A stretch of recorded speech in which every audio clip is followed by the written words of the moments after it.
रहे हैं, लोग वापस जा रहे हैं बिना वोटिंग के। तो भैया छठे फेज की वोटिंग लगातार जारी है और इस वोटिंग में कई दिग्गजों की साख दांव पर है। लेकिन इस साख के बीच क्या भाजपा के पूरी से प्रत्याशी और फायर ब्रांड प्रवक्ता संबित पात्रा वोट नहीं डाल पाए? आखिर ऐसा क्या हुआ कि संबित पात्रा को मीडिया के सामने कहना पड़ गया कि मैं वोट नहीं दे पाया हूँ? दरअसल पूरी लोकसभा सीट में सुबह 7 बजे से जैसे ही वोटिंग शुरू हुई तो संबित पात्रा भी पहले भगवान जगन्नाथ का आशीर्वाद लेने पहुंचे। तमाम पूजा पाठ और आशीर्वाद लेने के बाद वो पोलिंग बूथ पर वोट डालने के लिए पहुंचे, लेकिन मशीन खराब होने के कारण उन्होंने आरोप लगाया कि वो वोट नहीं डाल सके और उन्होंने कहा कि तमाम लोग हैं उनके अलावा जो यहाँ पर वोट डालने के लिए आए थे और इस कारण मशीन खराब होने के कारण वो वोट नहीं डाल सके, जिसकी शिकायत उन्होंने चुनाव आयोग से की है। अधिकांश पोलिंग बूथ पे पुरी में पोलिंग नहीं हो पा रही है। अभी 2 घंटे हो गए हैं और सभी बोल रहे हैं कि मशीन खराब है। मुझे लगता है इस पर यथाशीघ्र कार्यवाही करके इलेक्शन कमीशन को संज्ञान लेना चाहिए, क्योंकि मैं खुद भी अपने बूथ पे खड़ा हूं, मैं वोट नहीं कर पा रहा हूं। ऐसे हजारों लोग वोट नहीं कर पा रहे हैं, लोग वापस जा रहे हैं बिना वोटिंग के। तो ये मुझे लगता है लोकतंत्र के महापर्व में एक अच्छी बात नहीं है कि लोग वोटिंग न कर सके, जबकि इलेक्शन कमीशन चाहती है कि ज्यादा से ज्यादा लोग बाहर निकले और वोटिंग करें।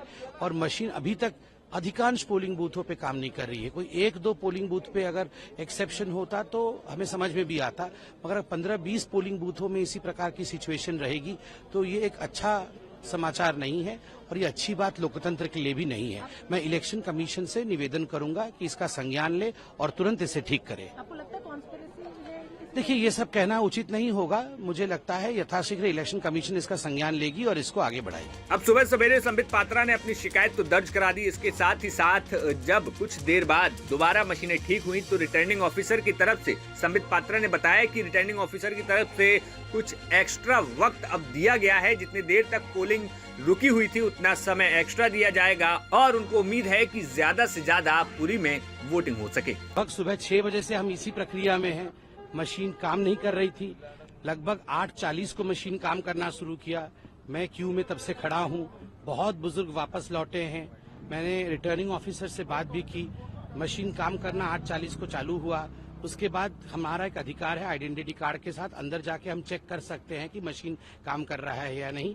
मैं फिर अंदर गया और लोगों के कहने पर मैंने चेकिंग की, मशीन काम कर रहा है। मैंने खुद भी वोट दिया उस दौरान और देखा कि मशीन काम कर रही है। मैं धन्यवाद दूंगा कि मशीन काम करना शुरू हुआ है और मैं एक निवेदन भी करूंगा।